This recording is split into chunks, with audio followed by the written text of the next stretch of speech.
करें क्या क्वेश्चंस?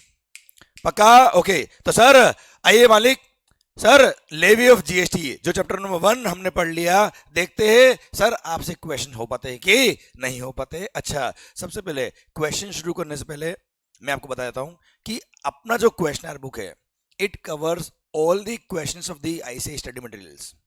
ठीक है, जितने क्वेश्चन स्टडी मटेरियल में सारे दे रखे इसमें मैंने, प्लस जब से जीएसटी एग्जामिनेशन में पूछना चालू किया 2018 मई 2018 वाज द फर्स्ट एग्जामिनेशन, जब पहली बार जीएसटी एग्जाम में आया था, वहां से लेके अब तक जितने एग्जाम पेपर्स में क्वेश्चंस पूछे, जितनी आरटीपीज आई, जितनी भी एमटीपीज आज तक इशू हुई है, वो सब मैंने इसमें इंसर्ट किया हुआ है। प्लस लास्ट में जो इंस्टीट्यूट के एमसीक्यूज कुछ सैंपल दे रखे वो भी मैंने इसमें डाल रखे बेटा। मतलब इसको कर डाला तो लाइफ जिंगल आला बेटा। ठीक है, एग्जामिनेशन पर्पज के लिए सफिशिएंट है, मोर देन सफिशिएंट है, इसके अलावा कुछ नहीं करने का है। हाँ, पर ये जरूर करने का है।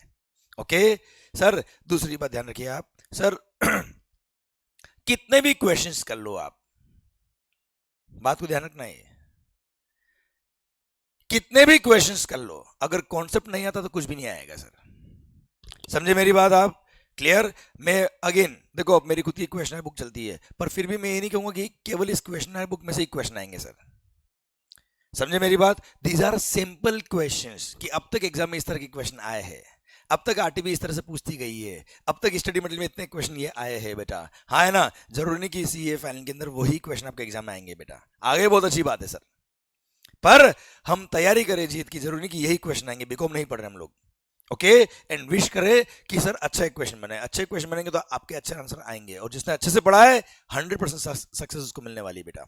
Clear? And I am sure कि हम लोग यहाँ बैठ रहे तो अच्छा ही पढ़ रहे बेटा।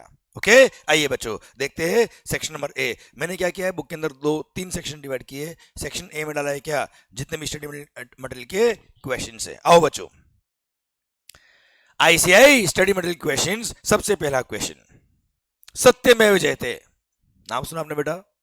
उससे कोई मतलब नहीं है, सत्यमेव प्रिंटर से बेटा ये। अच्छा एक बार ओ भाई, सत्यमेव प्रिंटर्स, क्या प्रिंटिंग प्रेस वालों के लिए कोई सर्कुलर पढ़ा है क्या आपने यार? आवाज नहीं आ रही ओए। देखते देखते देखते, बस वही क्वेश्चन है और कुछ नहीं है सर। तो जो सर्कुलर आपने पढ़ा ना सर, उसी का क्वेश्चन पूछ लिया सर, और वो एज इट इज आंसर लिख के आना है। बात खत्म बेटा, पढ़ना। सत्यमेव printers is a printing house registered under GST. It receives an order for printing of 5,000 copies of a book on yoga and meditation, authored by a well-known yoga guru. Okay, the content of the book is to be provided by the yoga guru to Satyamev printers. जो भी content होगा obviously वो कौन देगा? योगा गुरु देगा किसको? Printer को। It is agreed that Satyamev printers will use its own paper to print the said book बेटा। खुद के ही पेपर यूज करेगा, पेपर ऑथर नहीं दे रहा है बेटा।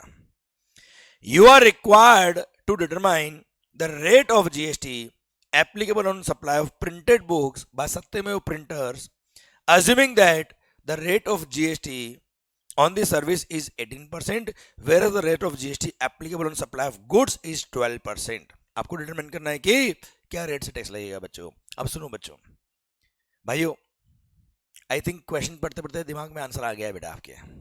आंसर क्या बताओ? चलो 18%, खत्म बात। तो ध्यान दीजिए, हमने जो पढ़ा है आंसर आपका क्वेश्चन पढ़ते पढ़ते आएगा, गारंटी मेरी आपसे बेटा। अब एक चीज आप सीख लीजिए मेरे से आप, कि how to write the answers in the exams, which is very much important. कि आपको आता बहुत कुछ है, पर आप डायरेक्ट क्या 18% लेके आ जाएंगे कि एग्जाम में मार्क्स मिल जाएंगे उससे? क्या नहीं, 4 मार्क का क्वेश्चन बेटा ये, मान लो। How to write the answers, बस ये सीख लीजिए, बाकी सारे क्वेश्चन आपको आते हैं बेटा। आई एम श्योर आपको आते हैं, नहीं आएंगे तो मैं खड़ा हूं यहाँ पे। सर इधर ध्यान, अब इधर ध्यान। मालिक हमेशा कोशिश करिए इस तरह के जो केस बेस्ड क्वेश्चन बनते हैं, हमेशा 3 पैराग्राफ में आंसर लिखने का आपने को बेटा। कितना? 3 paragraph. First para facts of the case, आप हेडिंग में लिख के आएंगे चलेगा sir, facts of the case.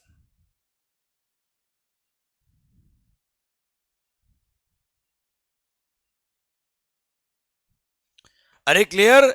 एक पैराग्राफ इसका होगा, एक पैराग्राफ होगा, हेडिंग दे देना क्या, applicable provisions of the law. Clear? एक हेडिंग ये लिख के आएंगे बेटा, एक हेडिंग लिख के आएंगे क्या? कंक्लूजन। अच्छा मैंने यहाँ पे ऐसे ही लिखा है ना बेटा, मैंने पैरा देख के नहीं लिखा है बेटा, मैं तो केवल आपको बताने के लिए लिखा है मैंने। क्लियर? एक पैरा क्या होगा बेटा आपका? कंक्लूजन का मतलब फाइनल आंसर आपका क्या है अल्टीमेटली। ठीक है, अब सुनिए ध्यान से, अब सुनो, अब आपको कैसे आंसर लिखने के बेटा। फैक्ट्स ऑफ द केस में आप लिखेंगे इन द करंट केस। सुनो, मैं लिखूंगा आपको या मैं एक बार बोल देता हूं आपको बेटा, है ना। लैंग्वेज जरूरी नहीं, आप मैं जो बोल रहा हूँ वही लिखे, लैंग्वेज जरूरी नहीं जो बुक में लिखी वही लिखे बेटा, आप अपनी लैंग्वेज लिख आइएगा, मैं डे 1 पे बोल रहा हूँ आपको ये बात। इन द करंट केस सत्यमेव printer is providing printing service along with the sale of papers. हाँ है ना भाई, he is printing the book in which author has supplied only the content and book is printed using his own paper by the Satyamev printers. Clear? And now the question is whether it is compulsory supply or not and what rate is applicable. ये हो गया fact of the case. Clear? अब applicable provisions, अब section number, सब section number, clause number याद है तो लिख डालो, नहीं तो एज पर provisions of the GST law, ये तो स्टैंडर्ड है ये बेटा जीवन में, हाँ है ना सर। मैं कह रहा हूँ सेक्शन नंबर, सब सेक्शन नंबर जो बहुत इंपॉर्टेंट होंगे, जो बहुत अच्छे होंगे, वो तो मैं इतनी बार बोल देता हूँ लेक्चर के अंदर कि आपको याद हो ही जाएंगे सर। फिर भी कह रहा हूं कुछ सेक्शन नंबर अगर आपको याद नहीं तो बहुत एक्स्ट्रा ऑर्डिनरी एफर्ट डालने की जरूरत नहीं है। क्लियर? अच्छा मैं जो आपको एक समरी बुक या चार्ट बुक देने वाला हूं इसके बाद में, उसमें आपको मैंने एक लास्ट में 7-8 पेज दिए जिसमें मास्टर समरी दे रखी मैंने आपको। 7 to 8 पेज में जितने भी मॉनेटरी लिमिट आ रहे हैं, जितने भी रेट ऑफ इंटरेस्ट आ रहे हैं, जहां पे भी कंपेरिजन करके पढ़ना होता है, वो सब मैंने एक चार्ट बना के आपको दे रखा है बेटा। उससे आपको बहुत इफेक्टिवली रिवीजन हो जाएगा, क्योंकि एट द एंड क्या होता है, कहीं पे मॉनेटरी लिमिट कुछ और थी, कहीं पे कुछ और थी, कहीं पे अप टू था, कहीं पे एक्सीडिंग था, ये सब बाद में जाके मिक्स होता है। तो मैंने ऑलरेडी आपके लिए मेहनत करी हुई है, वो सब काम मेरा है बेटा। Okay clear? वो आपको मिल जाएगा, उसका किसी से लेना देना नहीं था, पर मैंने आपको बता दिया रिवीजन के लिए क्या करने का आपको। अच्छा अब आइए applicable provisions of the act of the provision of the GST. मालिक आप ये लिखेंगे इसके अंदर, एज पर section number 8 of the CGST act, क्योंकि मेरे को सेक्शन नंबर याद है इसलिए। If more than one goods और सर्विस और both are supplied in conjunction with each other in the ordinary course of business, then it is called composite supply. And if it is composite supply, then entire supply will be classified under the heading of that supply, which is the principal supply. Clear sir? फिर नीचे conclusion पे आएंगे। In the current case, in the printing industry, since printer in the ordinary course of business print the books using his own papers in the ordinary course of business, therefore supply of papers along with the printing service is a composite supply, because these are supplied in the in conjunction with each other in ordinary course of business. Clear? Therefore in this case it is a composite supply, and the principal element in this case is printing service, which is also clarified by the circular issued by the CBIC. हाँ ना, circular number तो याद होगा नहीं बेटा, ना याद करना है बेटा आपने को, ठीक है। सर्कुलर नंबर याद करने की कोशिश भी मत करना बेटा आप लोग। ओके बच्चों, sir so therefore in this case the principal supply is printing service and the applicable rate of tax will be 18%। Bharat माता की जय, फुल स्टॉप, खत्म बात, ठीक है। अब इसमें आपने क्या किया, फैक्ट ऑफ द केस लिख दिया, उसको अंडरलाइन कर देना बेटा हेडिंग को, फिर एप्लीकेबल प्रोविजंस उसको अंडरलाइन कर लेना बेटा आप, फिर कंक्लूजन जो उसको अंडरलाइन करना, और फाइनल आंसर लेना आपका बेटा, अंडरलाइन कर दो इसको। और एप्लीकेबल प्रोविजन में भी जो मेन वर्ड्स है उसको अंडरलाइन कर लो। कंक्लूजन में क्या करेंगे बेटा, कंपोजिट सप्लाई को अंडरलाइन कर लेना, प्रिंसिपल सप्लाई को अंडरलाइन करना, which is printing supply, printing service, ये अंडरलाइन कर लेना। सर जो कॉपी चेक करता ना बच्चों, उसका हाथ चलेगा फास्ट, अरे यार जो वर्ड्स मेरे को चाहिए वो सब लिख रखे इसने, लैंग्वेज नहीं चाहिए उसको सर, उसको वर्ड चाहिए, कंपोजिट सप्लाई उसको देखने का है, उसको प्रिंसिपल सप्लायर देखने का है, उसको देखना है क्या, इट इज प्रिंटिंग सर्विस, उसको देखना है क्या 18% रेट ऑफ टैक्स लगेगा बेटा, हाँ है ना भाई, ये आपने उसको दिखा दिया, आपका काम हो गया बेटा। ठीक है मालिक, clear, this should be presentation. मैं बता रहा हूं, मैंने आपको एक सैंपल बताया है, हर क्वेश्चन बताने की जरूरत नहीं है, आपको शायद आइडिया लग गया बेटा क्या करने का बेटा, हाँ है ना भाई। अच्छा, आप कभी एप्लीकेबल प्रोविजन ऊपर लिख दो, फैक्ट ऑफ द केस नीचे सेकंड पैराग्राफ लिख दो, वो चलेगा सर आपके लिए, दैट इज फाइन, क्लियर। पर आप 3 पैराग्राफ में आंसर लिखना बेटा, हाँ है ना भाई, हमेशा आंसर आपके मार्क्स पूरे मिलेंगे, अच्छे मिलेंगे मार्क्स आपको, ओके बच्चों। अच्छा, एक बात और लास्ट बोल देता मैं आपको, section number, roll number, clause number याद नहीं है तो भी उससे ज्यादा फर्क नहीं पड़ता है बेटा, ओके, क्लियर, डन। आइए बच्चों क्वेश्चन नंबर 2 की तरफ बढ़ते बेटा। सुदामा एसोसिएट्स। अच्छा, एक बात और, यहां हम क्वेश्चन सोल्व करेंगे बेटा, पर आप लोगों से एक रिक्वेस्ट क्या है, घर जाके एक बार क्वेश्चन की लैंग्वेज जरूर पढ़ने का बेटा, अपने को आंसर्स की लैंग्वेज पढ़ने का बेटा आपको, ठीक है। उससे क्या होता है, थोड़ा लैंग्वेज फ्रेमिंग और अच्छी होती बेटा अपनी, थोड़ा और अच्छा आपका ड्राफ्टिंग बनेगा एग्जाम में, समझे मेरी बात। जैसे मैंने बोल दिया, क्योंकि मेरे को तो पता है क्या बोलने का है, पर जरूरत हो जो मैंने बोला वैसे वैसे आप लिख पाएंगे बेटा, पर अगर आपने आंसर्स पढ़े हैं, आपने आंसर्स को समझा है, तो लैंग्वेज धीरे धीरे आपकी खुद की फ्रेम होना अच्छा चालू हो जाएगी बेटा। पर मैं अगेन कहूंगा, बुक की लैंग्वेज याद करने की जरूरत नहीं बेटा आपको, ओके ठीक सर। और मैंने पता है पूरे क्वेश्चनर बुक के अंदर क्या किया है, जो आंसर्स के अंदर इंपॉर्टेंट वर्ड्स है, जिससे आपका पूरा आंसर अच्छे से रिवाइज हो जाए, आपको उसको बोल्ड मार्क कर दिया है। क्या होगा, अभी तो आप पढ़ लेंगे सर, पर जब आप रिवीजन करने बैठेंगे तब इतना वक्त नहीं होगा कि एक एक लाइन वापस से पढ़ ले बेटा आप लोग, क्लियर। तो वहां पे अगर आपने बोल्ड वर्ड्स को भी पढ़ लिया तो भी आपका रिवीजन पूरे क्वेश्चन का हो जाएगा। तो मैंने ट्राई किया है, हो सकता है आपको हेल्प मिल जाए इससे, ठीक है, 100% मिलेगी मुझे पता है। और कुछ वर्ड्स आपको लगे कि ये और इंपॉर्टेंट है तो कुछ और मार्क कर लेना आपके हिसाब से बेटा, सब्जेक्टिव मतलब सब्जेक्टिव है बेटा ये, क्लियर, ठीक सर। आओ बच्चों question number 2, question number 2, Sudama associates मिला बेटा आपको। अच्छा, ये जो लास्ट क्वेश्चन मैंने आपको बताया, इसमें आप क्या बोल रहा था मैं, हाँ, इसमें सर्कुलर का रेफरेंस भी दे देना बेटा, एज पर सर्कुलर इशूड बाय दी, जो एप्लीकेबल प्रोविजन ना उसमें सर्कुलर का रेफरेंस भी दे देना, एज पर the circular issued by CBIC, क्योंकि आपको पता है प्रिंटिंग इंडस्ट्री का सर्कुलर इशू होता है बेटा, एज पर circular issued by the CBIC in case of printing of books, ये है ना बेटा अपना, in case of printing of books, pamphlet, brochure, envelope etcetera बेटा, हाँ ना भाई sir, in case of envelope नहीं, in case of printing of books, brochure, annual report and the like, supply of printing service is more essential बच्चों, हाँ है ना भाई, it is the principal supply, okay, ये लाइन लिख देना, हो जाएगा काम अपना बेटा। आइए, Sudama enterprises, Sudama associates, a registered supplier disposes the computers owned by the business without consideration. Oh ho, भाई भाई भाई भाई, परमानेंट ट्रांसफर और disposal of the assets of the business देखते हैं, where ITC देखते देखते, and it has not claimed input tax credit on such computers.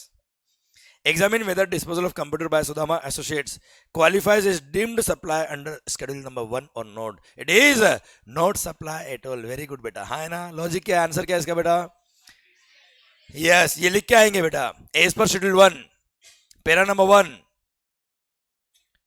permanent transfer or disposal of the asset of the business will be treated as supply although it is without consideration if ITC has been availed on such purchases beta, on purchase of such goods. But in this case, since ITC is not availed on purchase of computers, therefore on permanent transfer or disposal of such assets, no GST will be chargeable because it is not supply at all. It is not covered under the scope of schedule number 1. हाँ है ना भाई, yes. आइए बच्चों, question number 3, tough है क्या बेटा, comfortable, yes.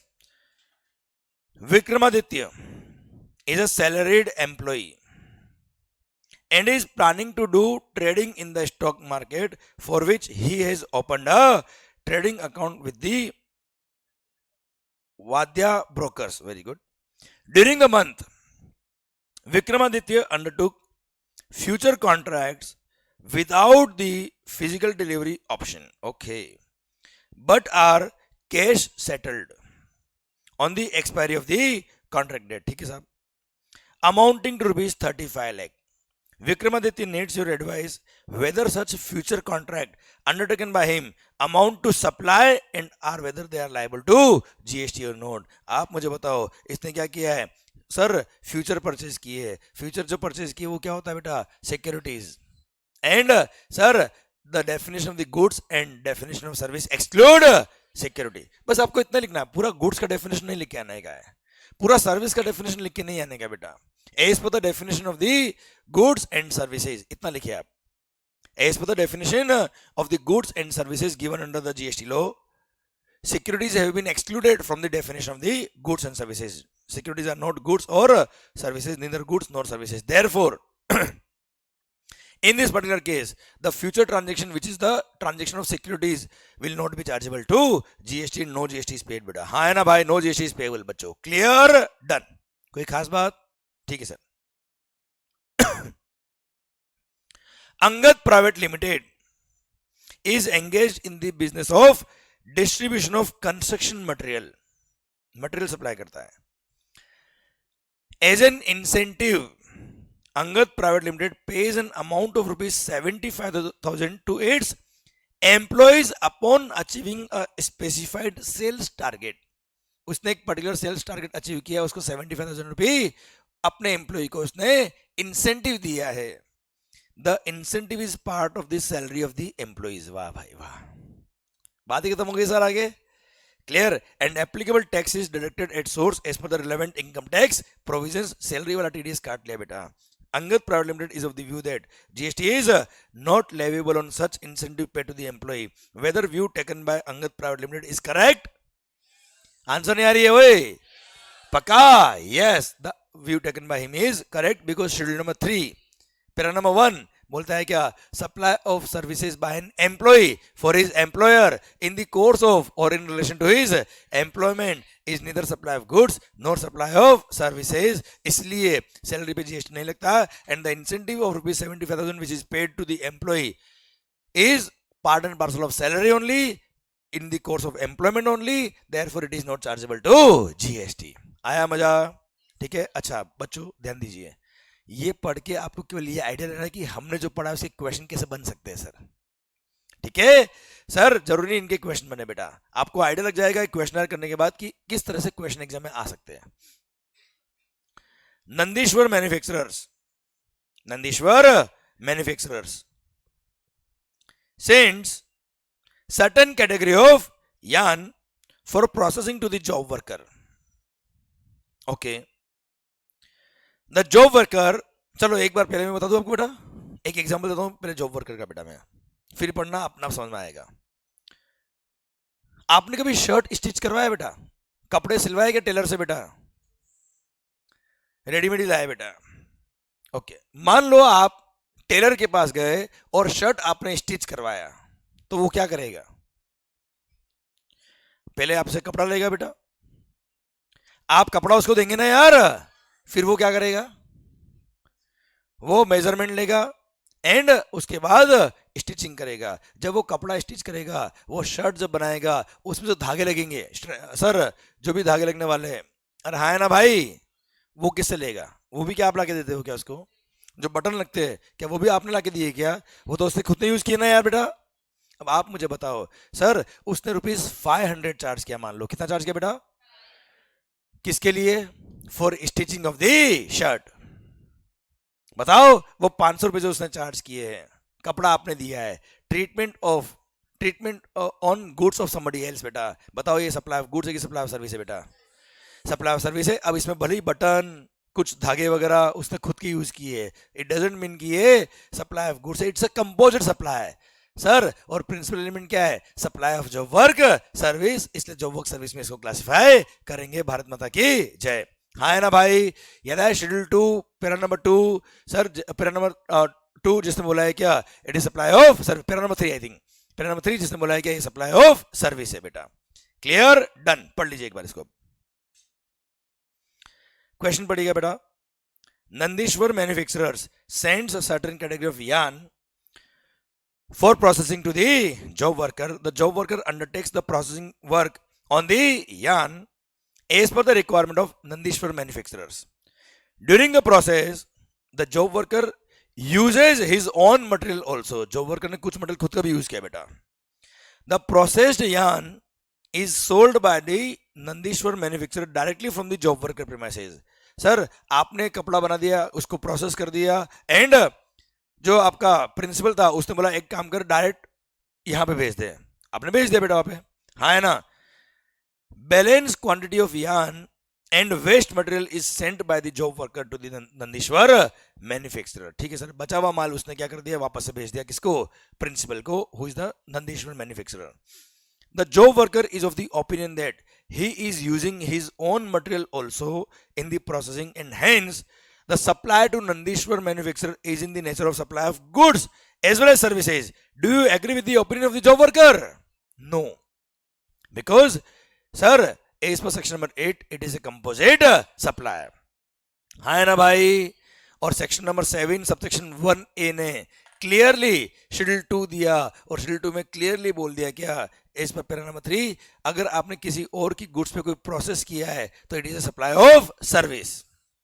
So job worker की सर्विसेज जो होगी वो एंटायरली सप्लाई ऑफ सर्विस में क्लासिफाई करेंगे, उसको सप्लाई ऑफ गुड्स में क्लासिफाई नहीं करेंगे. हाँ ना सर, अरे क्लियर, पक्का, डन. तो sir in case of this job worker it is a supply of service. ठीक है, तो आंसर में क्या लिखा, no, the opinion of job worker is not fully correct. Section number 7 subsection 1A of the CGST Act provide that when certain activities or transactions constitute supply as per section number 7(1) of the CGST Act, they shall be treated either supply of goods or supply of service as referred to in schedule number 2. हाँ ना भाई. And sir उसके अंदर schedule number 2 में लिखा हुआ है क्या, any processing activity carried on any others goods is treated as supply of service. इसलिए सप्लाई ऑफ सर्विस के स्कोप में आएगा, इसलिए जॉब वर्कर ने जो काम किया है वो सप्लाई ऑफ सर्विस के स्कोप में आएगा. फर्दर इसमें सर्कुलर भी इशू हुआ है, ठीक है, वो सर्कुलर की रेफरेंस नहीं दोगे चल जाएगा बेटा आपको. Clear, done. आइए बच्चों, क्वेश्चन नंबर 6, मोक्ष भूमि. मोक्ष भूमि बेटा जहां सबको जाना ही पड़ेगा बेटा. हाँ ना भाई. सर मोक्ष भूमि इंडस्ट्रीज बेटा, है तो लोगों को भेज रहा है बेटा. सर मोक्ष भूमि Industries has its manufacturing unit in the state of Maharashtra. It stores the finished goods manufactured by it at a depot located in the state of Gujarat. ठीक है साहब, भाई अपने finished goods कहाँ स्टोर करता है ये, गुजरात.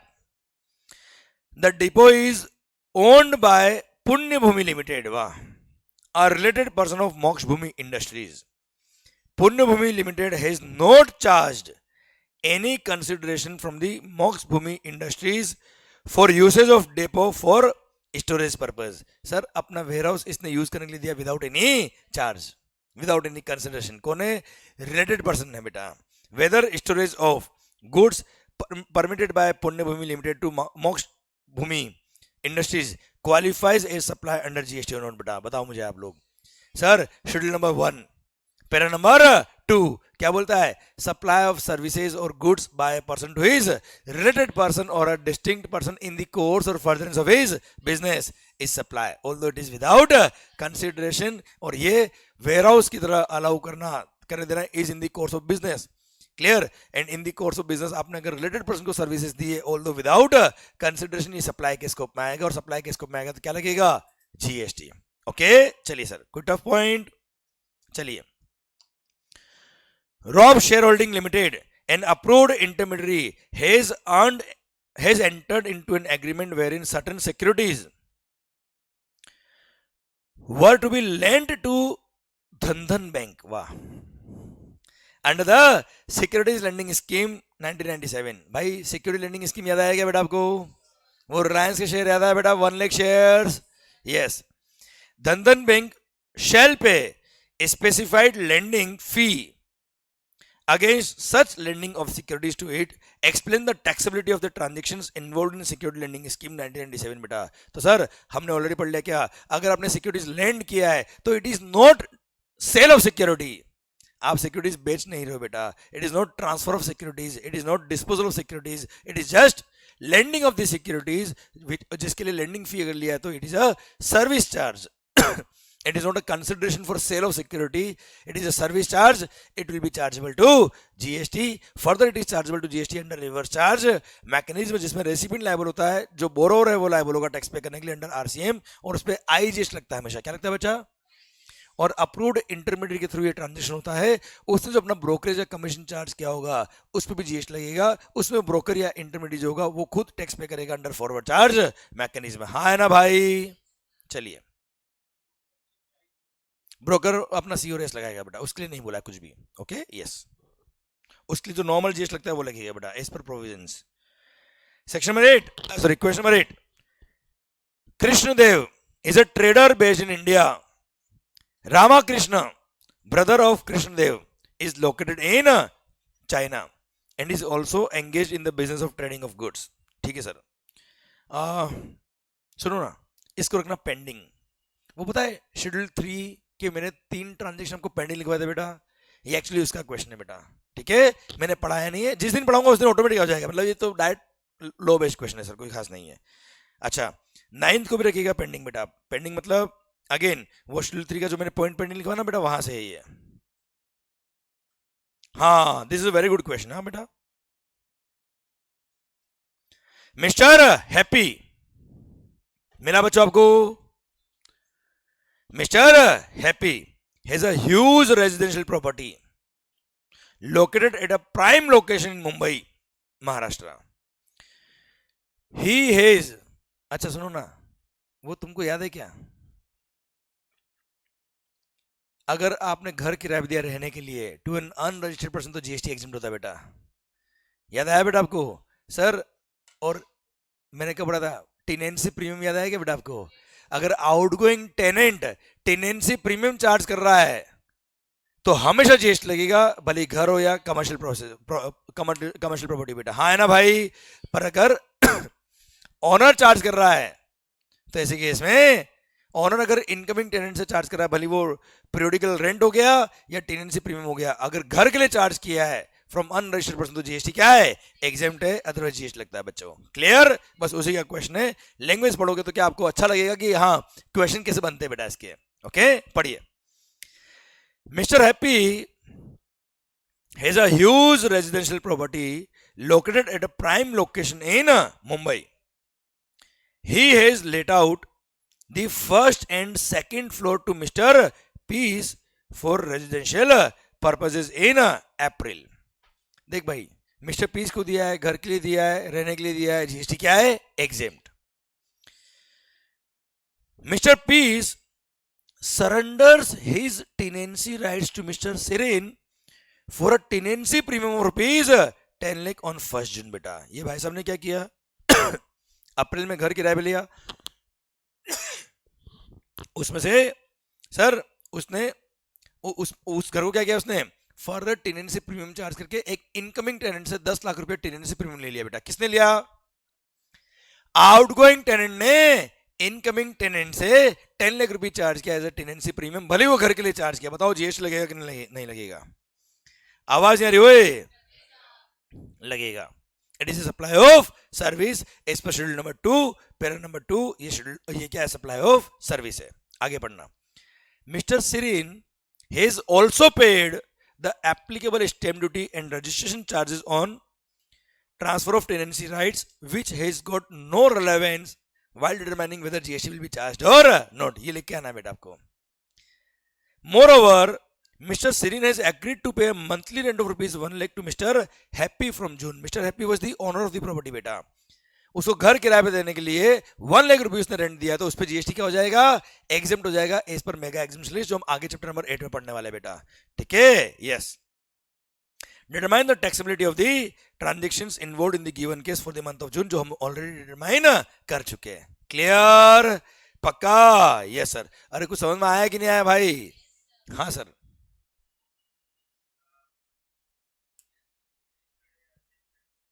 हाँ देखो, मिस्टर पीस को जो घर किराए पे दिया वो रजिस्टर्ड है या नहीं है, उसके बारे में ट्रांजेक्शन के लिए पूछा भी नहीं सर इसने एक्चुअली. क्योंकि जब मिस्टर पीस के बारे में बात करी ना बेटा इसने, तो बोला घर किराए पे दिया, बस दैट्स इट, इतना ही बोला है बेटा. हाँ है ना? तो क्वेश्चन का रिलेवेंस हैप्पी और पीस के बीच में जो ट्रांजेक्शन उसके लिए नहीं है सर.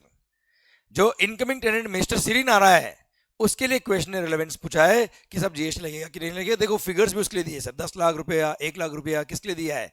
जो सिरीन आ रहा ना उसके लिए दिया है बेटा। हाँ, अब यहां पर क्वेश्चन ने मिस्टर सिरीन जीएसटी में रजिस्टर्ड है या नहीं है, इसका भी नहीं दिया, तो आप एक अजम्पशन लेके आ जाना भाई भले कि वी हैव अज्यूम्ड कि mister Sirin is unregistered in GST, therefore rent of rupees 1 lakh which is charged by owner of the property is not chargeable to GST. इतना आप लिख के आ सकते हो। एक्चुअली क्या ये क्वेश्चन बना था बहुत पहले बेटा, और वो जो अनरजिस्टर्ड है या रजिस्टर्ड है ये प्रोविजन 2 साल पहले चेंज हुआ है सर, इसलिए उसमें क्वेश्चन में मॉडिफाई नहीं हुआ। अब जब एग्जाम में क्वेश्चन आएंगे तो उस अकॉर्डिंग ही क्वेश्चन बनेंगे कि वो लिख के देगा कि मिस्टर सिरीन अनरजिस्टर्ड है बेटा। Okay, yes sir, but otherwise your point is valid बेटा 100%।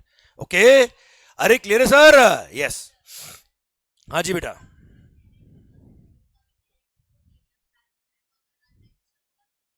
देख, आउटगोइंग टेनेंट अगर इनकमिंग टेनेंट से टेनेंसी प्रीमियम चार्ज करा, it is a supply of service, उस पर स्टैम्प ड्यूटी रजिस्ट्रेशन चार्ज लग रहा है नहीं लग रहा उसे रिलेवेंस नहीं है, ये सप्लाई ऑफ सर्विस है, जीएसटी लगता है। अब आउटगोइंग टेनेंट जीएसटी में रजिस्टर्ड नहीं है, उसका टर्नओवर ही 20 लाख रुपए से कम है साल का साहब, तो ऐसे केस में वो जीएसटी पे नहीं करेगा, वो टैक्सेबल पर्सन ही नहीं है, वो एक अलग बात हो गई बच्चों। Otherwise service is chargeable to GST. अगर सप्लायर अनरजिस्टर्ड है तो वो जीएसटी नहीं पे करेगा, ना वो जीएसटी चार्ज करेगा, ना वो कस्टमर से टैक्स ले सकता है बेटा, उससे कोई फर्क नहीं पड़ रहा है। इनकमिंग टेनेंट अगर अनरजिस्टर्ड है तो टेनेंसी प्रीमियम जो आउटगोइंग टेनेंट को पे कर रहा है वो हमेशा टैक्स लगता है बच्चा। बस इनकमिंग टेनेंट अगर अनरजिस्टर्ड है तो जो मिस्टर हैप्पी जो ओनर ऑफ द प्रॉपर्टी था, उसने ओनर ऑफ द प्रॉपर्टी ने जो रेंट लिया है उस पर जीएसटी नहीं लगेगा, अदरवाइज लग जाएगा बच्चा, हमेशा लगेगा। Yes, okay, done. अरे समझ में आया ना बेटा? अच्छा, ये लैंग्वेज पढ़ाऊंगा मैं आपको, या समझ में आ गया पूरा बेटा आपको? क्लियर? प्लीज सर, मैं अगेन कह रहा हूं, ये लैंग्वेज जो दे रखा है पूरा का पूरा बैरक का लैंग्वेज है बेटा, जो आंसर्स बनते हैं ना इंस्टीट्यूट के वो है बेटा, बट मैं चाहता हूं आप इसको रीड करें, बस आप इसको मगअप नहीं करें, आप इसको याद नहीं करें। मैंने जो 3 पैराग्राफ आपको बताया बेटा वही फॉलो करें हर क्वेश्चन के अंदर बच्चों आप। हाँ सर, कभी कोई क्वेश्चन 2 मार्क का ही आया एग्जाम में मान लो, तो इसका आंसर आप शॉर्ट करके लिख सकते हो बेटा, वहां जरूरी 3 पैराग्राफ आप लिखिए बेटा। ओके, अदरवाइज 4 या 5 मार्क का क्वेश्चन अगर है तो वहां पे 3 पैराग्राफ में आंसर जरूर लिख के आना बेटा आप लोग। ओके मालिक, चलिए क्वेश्चन नंबर 11, रुद्राक्ष कितना मस्त नाम है सर, रुद्राक्ष कपूर, वाह अमीर आदमी लगता है बेटा नाम से। Rudraksh Kapoor, owner of Rudraksh publishing house, Ghaziabad UP, donated, कह रहा हूं ना अमीर आदमी बेटा ये, donated some money to Divya Prakash charitable trust in the memory of his late father. Okay, the Divya Prakash charitable trust constructed a room in the school run by it from such donation. भाई donation दिया और उस डोनेशन के पैसे को use करके उसने एक स्कूल में कमरा बनवा दिया साहब, and wrote donated by Rudraksh Kapoor in the memory of his father. उस पर लिखवाया just to show their gratitude बेटा, on the door of the room so constructed examine whether the money donated by Rudraksh Kapoor is leviable to GST or not. बेटा बताइए, आवाज नहीं आ रही हुए? नो। अच्छा, आंसर आपको बताया बेटा, लैंग्वेज क्या लिख के आएंगे sir, any amount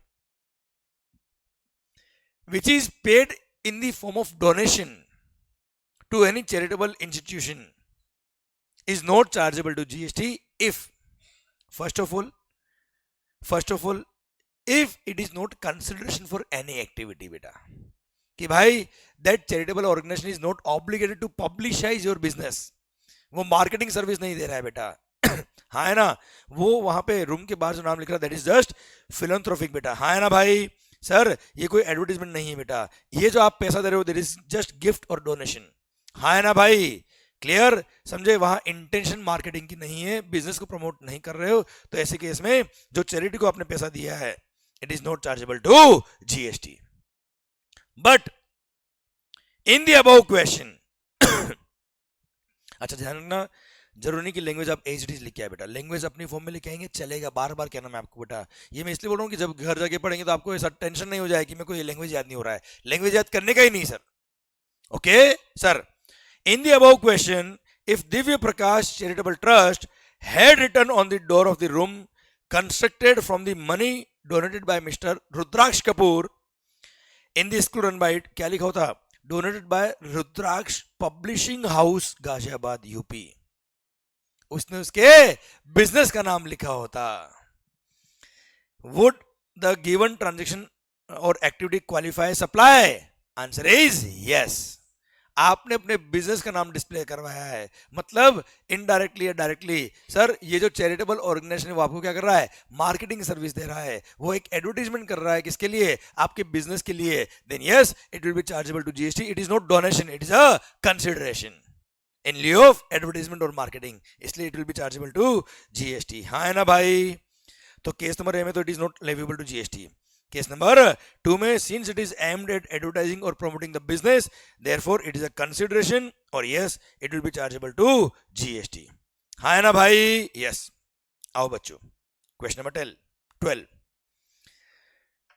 mister Kanjilal Adani बेटा, sir is an oil exploration and production contractor, अभी अभी हमने पढ़ा बेटा इसका circular, and is registered under GST in the state of Gujarat. He entered into a production sharing contract with the government of Gujarat wherein he gets a license to explore, exploit and sell the petroleum crude or natural gas from the government in Aliabet oil field in lieu of royalty. Royalty पे करना पड़ा उसको बेटा, and a share in the profit. Government को क्या बोला, हम तुमको रॉयल्टी देंगे प्लस अगर प्रॉफिट हुआ तो प्रॉफिट का शेयर भी देंगे सर। हाँ है ना? याद है government share of profit petroleum बेटा, जिसपे जीएसटी क्या है, exempt. In the month of June mister Kanjilal Adani explore the petroleum reserves at Aliabet oil field. He got a portion of the petroleum silt which is non taxable under GST worth ₹3 lakh is part of compensation बेटा। Compensation क्यों? उसका जो cost हुआ ना बेटा, उस cost को recovery करने के लिए बेटा। This petroleum silt is a part of cost petroleum, लिख दिया बेटा, देखो आगे, is a part of cost petroleum as पर the contract entered into with the government, की मेरा जो खर्चा होगा वो आपको देना पड़ेगा। याद है cost petroleum. Examine the taxability of the petroleum silt received by Kanjilal Adani under GST law बेटा, जो उसको 3 लाख रुपए रिसीव हुए उसका टैक्सेबिलिटी निकालिए बेटा। अब आप मुझे बताइए पहली बात तो ये, प्रोडक्शन शेयरिंग कॉन्ट्रैक्ट जब होता है तब Kanjilal Adani is not providing any service to the government as a service contractor बेटा, it is just a sir license holder to explore the petroleum crude बेटा। हाँ है ना भाई? इसलिए जो कॉस्ट पेट्रोलियम इसने पे किया है, जो इसको 3 लाख रुपए रिसीव हुआ है, it is not a portion of the service which is provided to government, it is not chargeable to GST, it is not a consideration at all बेटा। हाँ है ना भाई? Production of petroleum for themselves, वो खुद के लिए petroleum निकाल रहे बेटा, and not as a service to the government, इसलिए it is not chargeable to GST. Clear? Done. Chandragupta Maurya, वाह, is an artist who makes contemporary paintings. हमको तो पेंटिंग के बारे में पता है, कंटेम्पररी क्या होता है आज तक समझ नहीं आया बेटा। Sir he is registered in the state of Kolkata. Chandragupta Maurya appoints Dhruv Kumar to auction his painting in the Maharashtra बेटा। मजनू भाई याद आ गया बेटा आपको? ये एग्जाम्पल मैंने आपको दिया था बेटा, याद आया? क्या आप लोग पेंटिंग बनाते हो, मैं उसका ऑक्शन करता हूं बेटा। Dhruv Kumar arranges for the auction and identifies the potential bidders. The highest bid is accepted and the painting is sold to the highest bidder obviously. The invoice, अब ध्यान से सुनना बेटा, अगर अच्छा याद आ गया क्या बेटा, प्रिंसिपल टू एजेंट सप्लाई होगा अगर agent is issuing the invoice in his own name to the customer. मजा आ गया बेटा। The invoice for the supply, मतलब इसी लाइन में आंसर छुपा बेटा आपका। The invoice for the supply of the painting is issued by Dhruv Kumar on behalf of Chandragupta Maurya, but in his own name, and the painting is delivered to the successful bidder.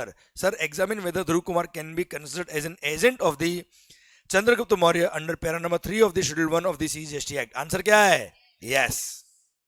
मैं कह रहा हूँ ना, guarantee है sir, आप एक एक question की लाइन पढ़े, एक एक आंसर आपका आता जाएगा बेटा, क्योंकि आपने हर चीज को प्रैक्टिकली ऑलरेडी पढ़ा हुआ है बेटा।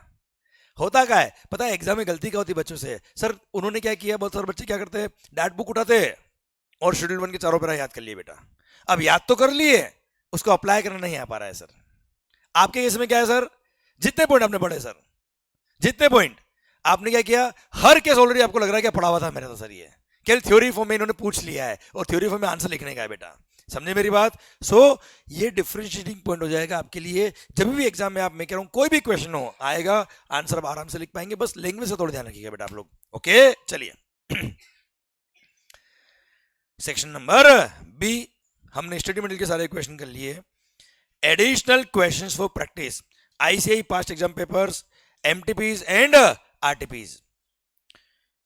क्वेश्चन नंबर 14, आइए बच्चों, Agarwal carriers is a GTA. याद आया क्या जीटीए का सर्कुलर हमने पढ़ा आज ही बेटा। Agarwal carriers is a goods transport agency engaged in transportation of the goods by road. As पर general business practice, as per general business practice, Agrawal Carriers also provides intermediary and ancillary services like loading, unloading, packing, unpacking, transshipment and temporary warehousing in relation to transport of goods by road.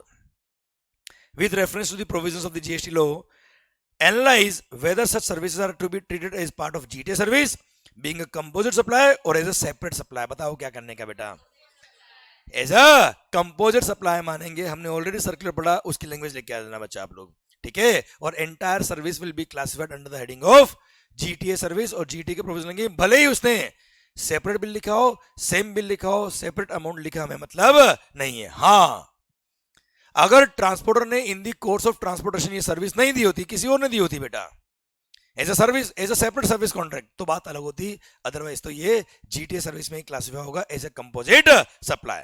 हाँ ना मालिक, वही circular मैंने यहां पे लिखा है बेटा। आइए बच्चों, ABC consultancy registered in Mumbai Maharashtra supplies technical consultancy services to its clients. It has been providing technical services to XY Limited Mumbai since past 2 years. ठीक है साहब. Consideration is settled by XY Limited assignment wise. ठीक है sir. XY Limited paid rupees 45 lakh to ABC Consultancy on 10th January 2018. On ABC Consultancy agreeing to not provide similar technical services to any other business entity in India or abroad for a period of 8 years. ये जो हमने consultancy दी है, ये आप किसी और को provide मत करना, उसके लिए हम आपको 45 लाख रुपए दे रहे हैं, 8 साल तक ये एडवाइस किसी और को नहीं देंगे आप. क्या है ये बताओ? याद आया बेटा आपको? Schedule 2 para number 5 clause number E क्या लिखा था sir? Agreeing to obligation to refrain from an act is a supply of service. ABC Consultancy of the view that 45 lakh is not chargeable to GST. इसका view गलत है बेटा बिल्कुल. हाँ है ना भाई? You are required to examine whether the view taken by ABC Consultancy is valid in law. No, it is invalid क्योंकि it is chargeable to GST. Calculate GST liability. ध्यान से पढ़ना बेटा. Calculate GST liability of ABC Consultancy if any. The technical services provided by ABC Consultancy is otherwise chargeable to GST at the rate of 18%. अगर GST लगेगा तो 18% से लगेगा साहब. Further, it may be noted that XY Limited is not ready to pay any further amount to ABC Consultancy in addition to the amount already agreed. 45 lakh रुपए जो दिया उसके अलावा कुछ और देने को ये रेडी नहीं है. पहली बात तो ये सप्लाई सर्विस है कि नहीं सर? क्योंकि एज पर schedule number 2 para number 5 clause number E. अब इतना आपको याद नहीं चलेगा बेटा, है ना? शेड्यूल 2 लिखेंगे तो भी चल जाएगा बेटा. Obligation services by way of agreeing to the obligation to refrain from an act is also supply of service. And in this case, since ABC Consultancy has agreed to not supply such kind of business consultancy to anybody else, whether in India or out of India, for 8 years for a consideration of rupees 45 lakh, therefore it is a supply of service for a consideration, and yes, it will be chargeable to GST. Further, since GST is indirect tax, tax is to be collected from the customer, but the customer has paid rupees 45 lakh in total, and no further amount is paid by the client to the ABC consultancy. Therefore, rupees 45 lakh will be considered as inclusive of GST, and in this case, value of supply will be 45 lakh divided by 100 into divided by 118 into 100 beta. हाँ है ना भाई? Clear? And this will be the value, and this will be the amount of CGST and SGST. हाँ है ना भाई? अरे clear? Done. कोई खास बात? चलिए. This is a good question बेटा. लिखिए good question. Question number 16. Power Engineering Private Limited.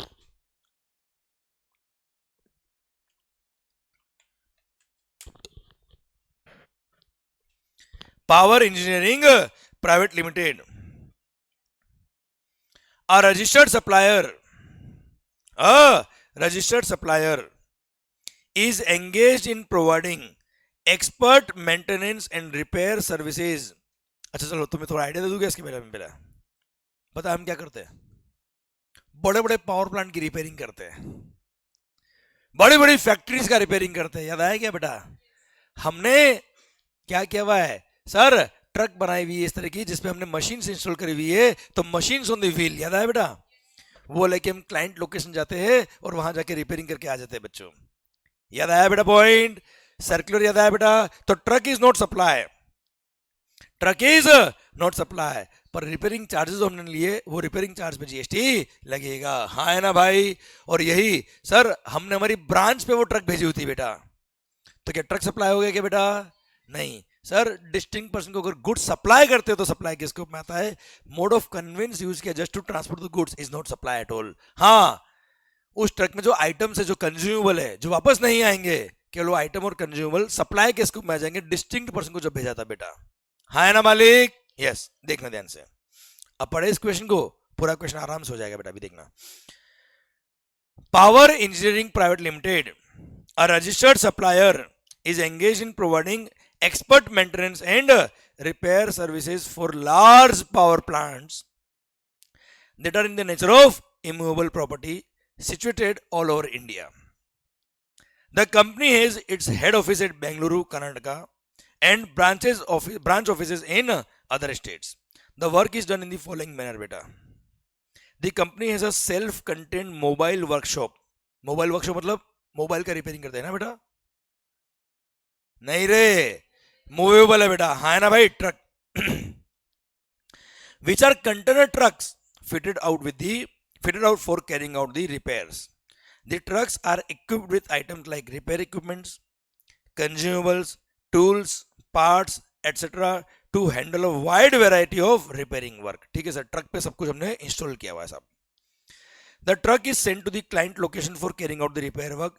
Depending upon the repair to be done, the equipment, consumables, tools, parts, etc. are used from the stock of such items carried in the truck beta. In some cases, stand-alone machine is also sent to the client premises in such truck for carrying out the repair work beta. अच्छा, stand-alone machine क्या होती है बेटा? एक extra machine, ताकि जब client की machine हम रिपेयर करेंगे उस टाइम क्लाइंट का वर्क नहीं रुके, हमारी स्टैंड-अलोन मशीन उस क्लाइंट के लग जाएगी, तो उसका फैक्ट्री चलता रहेगा, उसका प्लांट रुकेगा नहीं बेटा. ठीक है सर? अरे वो तो टेम्पररी लगेगा ना बेटा यार, वापस ले आएंगे हम बेटा. The customer is build after the completion of repair work depending upon the nature of the work and actual quantity of consumables, parts etcetera used in the repair work. उसके अकॉर्डिंग हम रिपेयरिंग का bill लिख देते customer को बेटा. Sometimes the truck is sent to the company's own location in other states. भाई truck भेजा तो क्या सप्लाई हो गया ट्रक बेटा? नहीं. From where it is further sent to client locations for repairs. ठीक है साहब. अब ये तो इसने बांट दिया क्या ज्ञान किसका? अपने बिजनेस का बेटा, कि हम ऐसा सा काम करते हैं. क्लियर? अब कैलकुलेट करना है कितना जीएसटी लायबिलिटी आएगी from the following particulars. Work out the GST liability.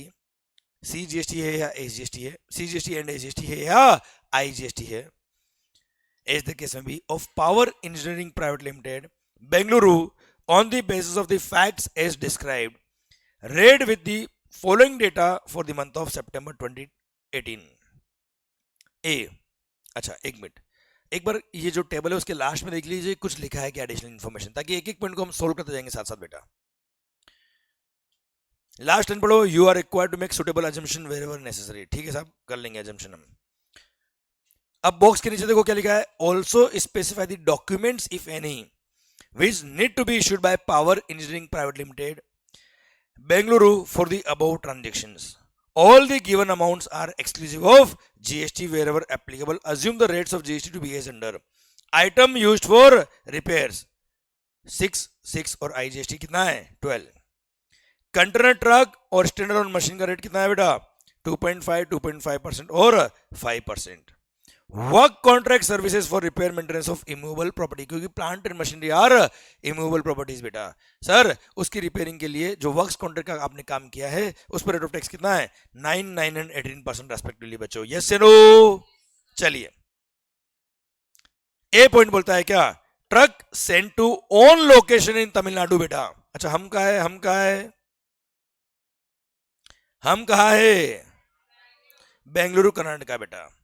ठीक है सर, इसने क्या किया है, एक ट्रक भेजी है, कहां बेटा तमिलनाडु का खुद के ही ब्रांच में भेजी बेटा एक तरह से, हाँ है ना।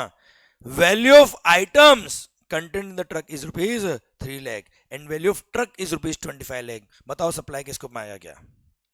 पहली बात तो ये, जो अपनी खुद की लोकेशन पे ट्रक भेजी है सर, ये सप्लाई के स्कोप में नहीं आएगी। It is just a mode of conveyance which is used to transport the goods बेटा। क्लियर? ये लिख के ना लॉजिक है आपको बेटा, it is just a mode of conveyance which is used to transport the goods. लिखा है वर्किंग नोट में लिखा है मैंने बेटा। ठीक है, इसलिए एज पर circular it is not supply of goods at all बेटा। हाँ, डिलीवरी चालान भेजना पड़ेगा। क्या भेजना पड़ेगा बेटा आपको? Delivery challan of the truck भेजना पड़ेगा, क्योंकि टैक्स इनवॉइस इशू नहीं करेंगे बेटा इसमें।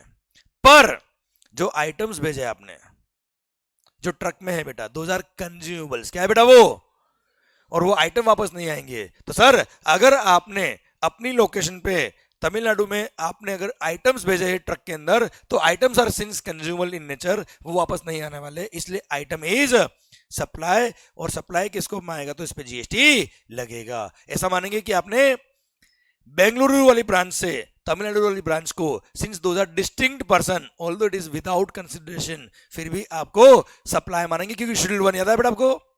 आपको लिख के ना वर्किंग नोट में, एज पर schedule 1 para number 2, supply of goods by a person who is a distinct person in the course or furtherance of business is supply, although it is without consideration. Therefore rupees 3 lakh will be considered as supply and item जो आपने भेजे उस पे GST लगेगा। 3 लाख पे GST की rate कितनी लगेगी? आइटम्स की रेट ऑफ टैक्स कितना है बेटा 6, 6 एंड 12, तो 12% will be the rate of tax, क्योंकि इंटर स्टेट है बेटा, ये आई जीएसटी लगेगा and 12% will be the rate of tax. अच्छा, इंटरस्टेट क्यों, उसका भी लॉजिक दिया हुआ है वर्किंग नोट में, जो आप प्लेस ऑफ सप्लाई पढ़ेंगे तब समझ में आएगा कि सप्लायर का लोकेशन एक स्टेट में और प्लेस ऑफ सप्लाई दूसरा स्टेट अगर है तो उसको बोलते हैं क्या, इंटरस्टेट सप्लाई। दैट्स व्हाई यहाँ पे 12% आईजीएसटी लगेगा, हाँ है ना भाई। B, truck sent to a client location in Tamil Nadu for carrying out repairs. Client location, standalone machine is also sent in the truck to the client location for repairs. Value of items contained in the truck is 2,85,000. Value of standalone machine 4 lakh. Value of truck rupees 20 lakh. फिर bracket में क्या लिख दिया है, billing for the repairs to be done afterwards depending on the actual items used. अब सुन बेटा, अगर तुमने क्लाइंट लोकेशन पे जाके रिपेयरिंग किया है तो ट्रक कितने का उससे मतलब है क्या बेटा? आप खुद बताओ, स्टैंड अलोन मशीन कितने का मतलब है क्या बेटा आपको यार? अच्छा, उसमें आइटम कितने कंज्यूम हुए उससे मतलब है क्या बेटा यार?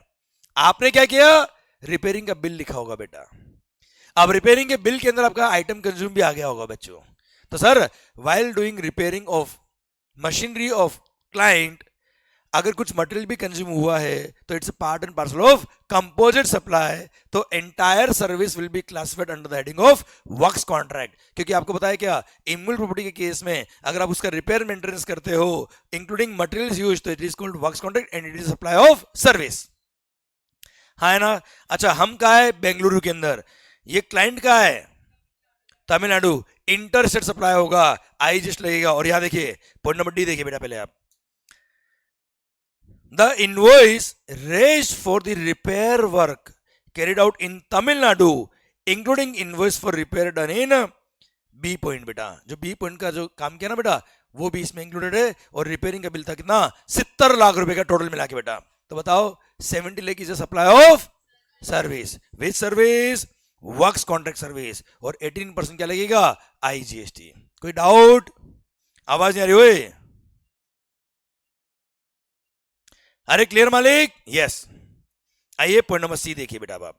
अच्छा एक बात और, ये स्टैंड अलोन मशीन भेजा है, ये ट्रक भेजा, it is not supply at all, इस पे कोई जीएसटी पे करने की जरूरत नहीं है, क्योंकि ये तो केवल मोड ऑफ कन्वेंस है जो आपने भेजा है, और स्टैंड अलोन मशीन साथ में भेजा है केवल, वो सप्लाई नहीं हुआ है, ताकि क्लाइंट का काम नहीं रुके, वो तो टेम्पररी गया वापस आ गया बेटा साथ में। ओके मालिक, चलिए।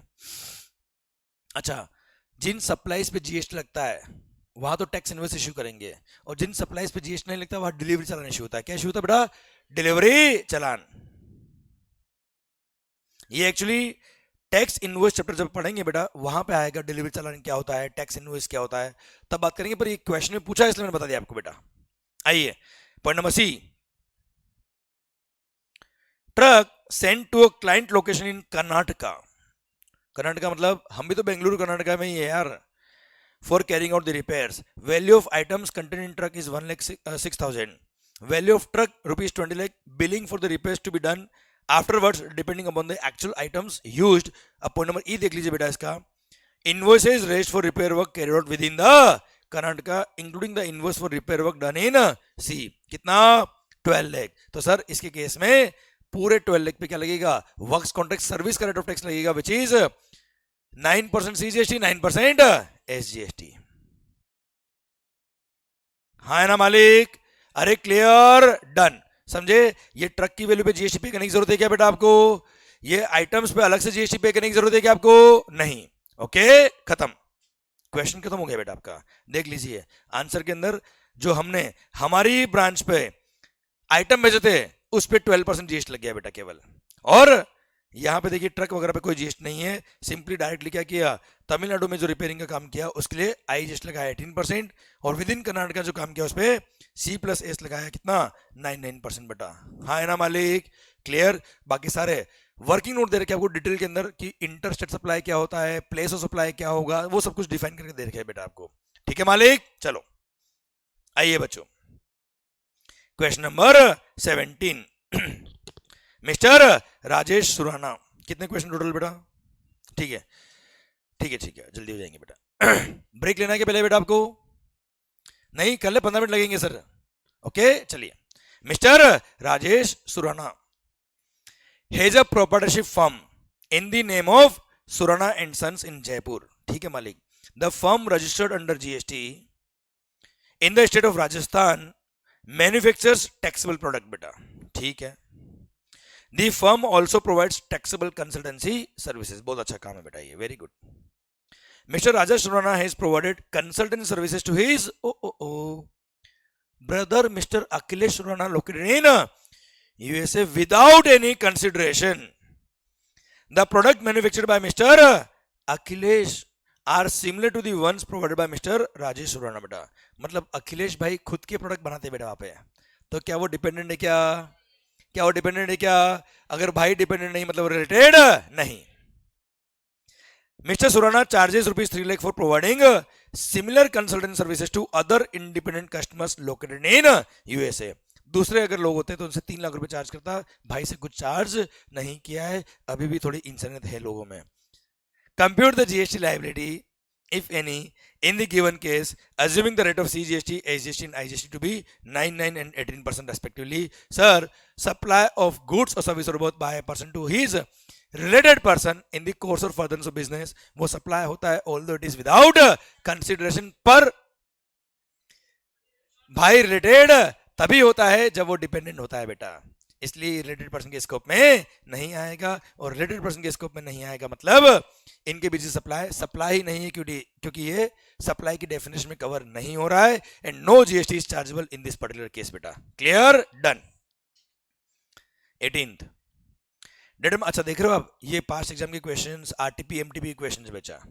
हाँ है ना भाई? चलिए, determine whether the following supply amount to composite or not. A hotel provides 4 days 3 night package wherein facility of breakfast and dinner is also provided along with the room accommodation। बताओ क्या ये है?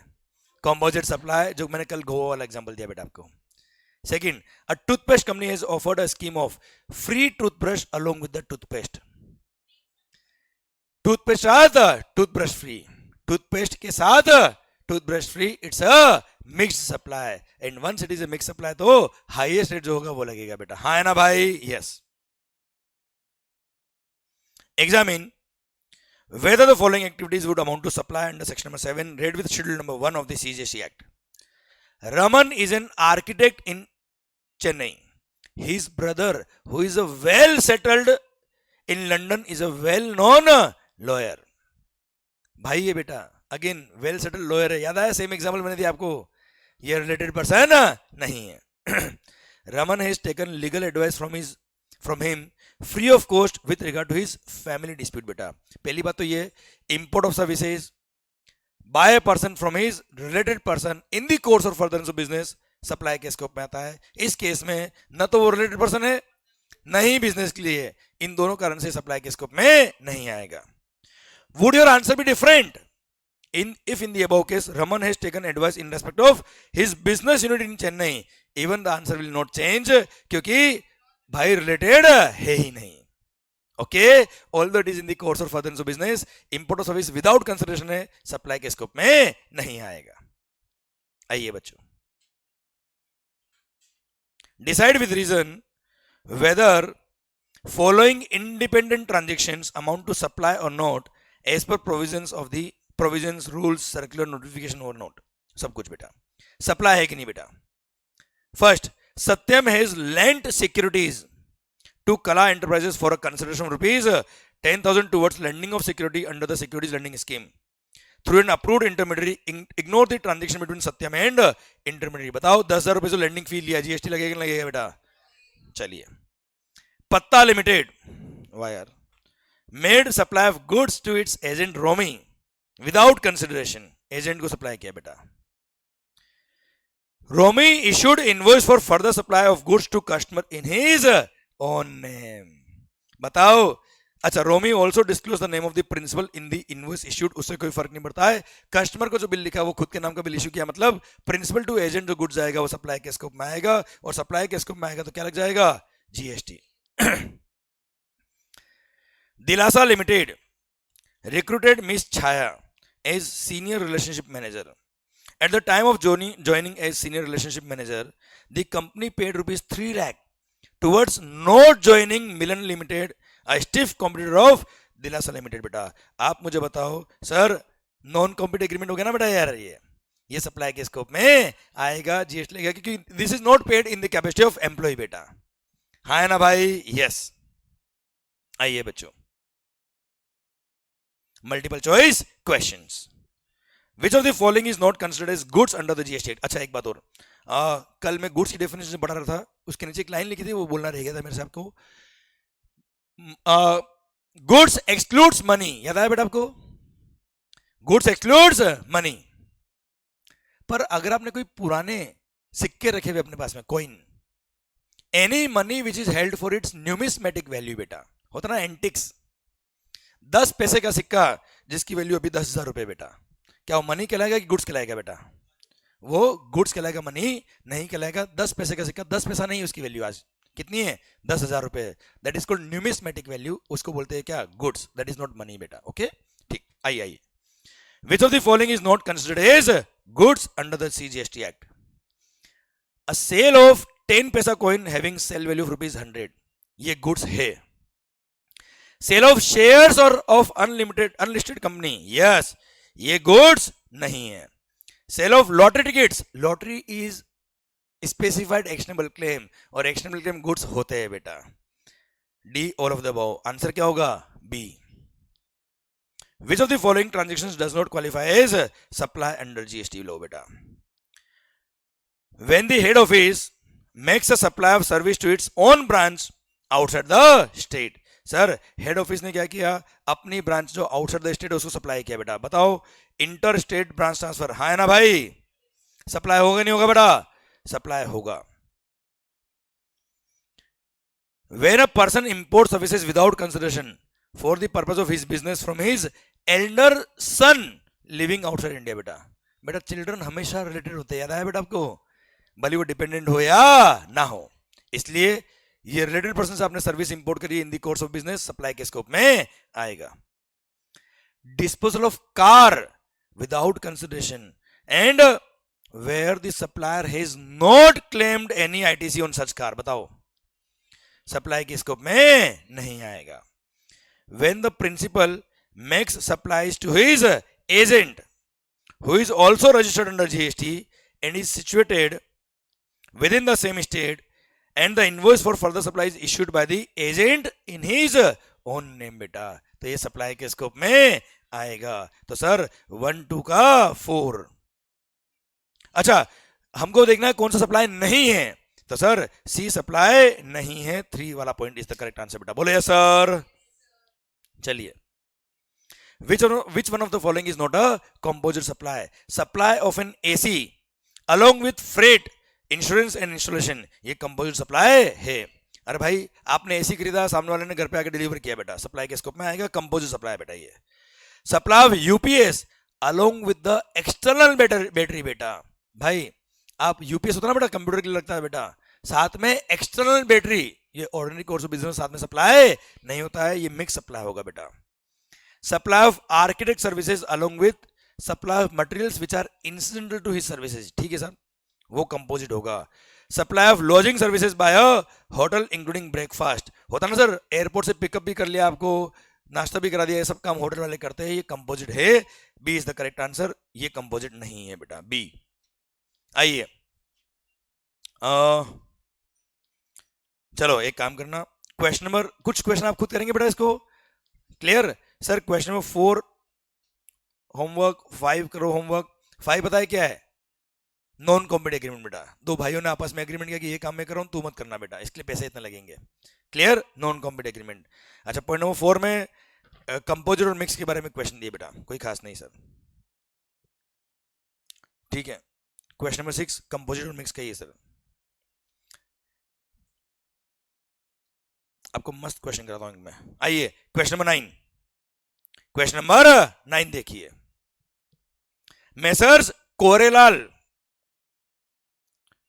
प्रिंटन private limited, a registered person under GST in the state of Jammu and Kashmir, has been engaged in the business of offset printing and has been providing services to various book publishers। अरे पढ़ा दिया मैंने already आपको question. Printing industry में क्या होता है बेटा, बुक प्रिंट कराई अगर आपने, मटेरियल भी आपका है, प्रिंटिंग सर्विस भी आपका है, क्या होगा ये कंपोजिट सप्लाई होगा। Printing service is the principal element, उसमें क्लासिफाई करेंगे। हाँ यही अगर लेटर होते बेटा, वो अपना एनवेलप्स होते, याद है बेटा आपको, यही अगर आपके कार्टन बॉक्सेस होते बेटा, टिश्यू पेपर ज्यादा डोमिनोज वाला बेटा, तो वहां सप्लाई ऑफ गुड्स माना जाता बच्चों, ओके ठीक सर। सर्कुलर बेस्ड क्वेश्चन है, कोई खास नहीं सर। आओ क्वेश्चन नंबर 10, मिस्टर ए। अच्छा ये ध्यान रखना, ये एमसीक्यूज जो इंस्टीट्यूट ने पब्लिश किए वो एमसीक्यूज है, ये केवल सिंपल एमसीक्यू है, जिससे आपको समझ में आएगा कि किस तरह से क्वेश्चन बन सकते हैं। वैसे प्रैक्टिकली एक केस बेसिक क्वेश्चन बनते हैं आजकल बेटा, जैसे ये प्रिंट नहीं हो रहा था ना बेटा, इस तरह के क्वेश्चन बनते हैं एग्जाम में बेटा, कि केस दे देंगे, बताओ जीएसटी लगेगा कि नहीं लगेगा, कंपोजिट है कि मिक्स है, ये बताना है बेटा आपको। आइए, A has received technical consultancy from IT star consultants USA. Import of technical services will not be liable to GST if Mr. A pays some consideration for the services received। ये तो GST हमेशा लगेगा बेटा।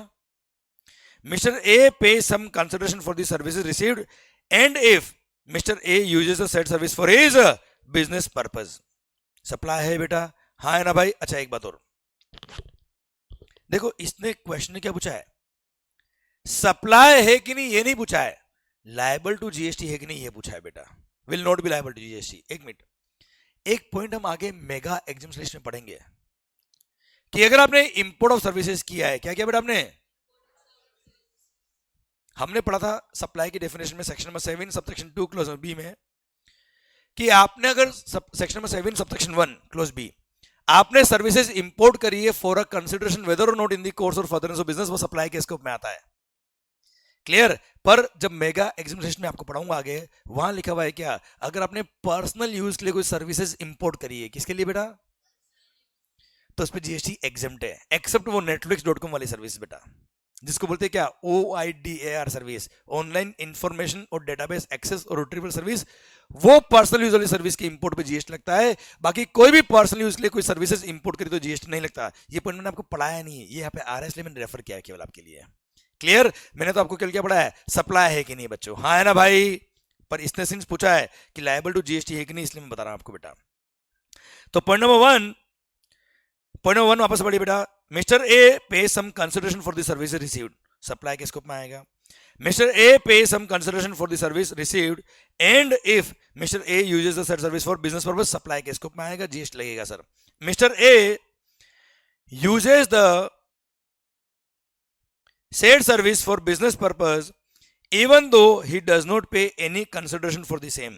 देख बेटा, without consideration अगर अपने service import करी होती तो सप्लाई के स्कोप में था, अगर वो रिलेटेड होता या अदर एस्टेब्लिशमेंट होता। ऐसा तो कुछ यहाँ पे है नहीं बेटा, ये सप्लाई के स्कोप में नहीं आएगा।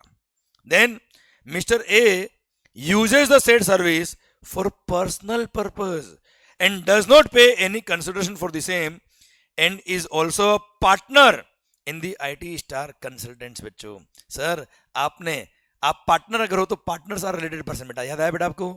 पर आपने इंपोर्ट ऑफ सर्विस किया है विदाउट कंसिडरेशन, बिजनेस के लिए यूज में क्या होता तो सप्लाई के स्कोप में आता है। सिंस इसमें क्या किया इसने बेटा, पर्सनल यूज किया है, सप्लाई के स्कोप में नहीं आएगा, विदाउट कंसिडरेशन है इसलिए बेटा। Last, mister A uses a said service for business purpose, does not pay any consideration for the same and is also partner in the IT star consultant. Partner है मतलब related है, without consideration भी supply होता है। If it is in the course और furtherance of business, ये supply के scope में आएगा। इसलिए सप्लाई के स्कोप में क्या क्या आएगा बेटा, पढ़ना 1, 2 एंड 5। 1 2 का 5, ए इज द करेक्ट आंसर। आइए बच्चों, एक मिनट, अपने क्वेश्चन क्या पूछा था? हाँ, क्वेश्चन क्या है? अच्छा ओके, क्वेश्चन उल्टा है बेटा। क्वेश्चन क्या पूछा, which will not be liable to GST. Okay, तो नॉट लायबल टू जीएसटी कौन सा है? 3 और 4। 3 और 4 किसमें बेटा? सी। अरे क्लियर? Yes, good. कभी कभी एग्जाम में गलती ये भी हुई थी बच्चा कि पूछा क्या सप्लाई क्या नहीं है और हमने आंसर लिख दिया क्या ये सप्लाई है।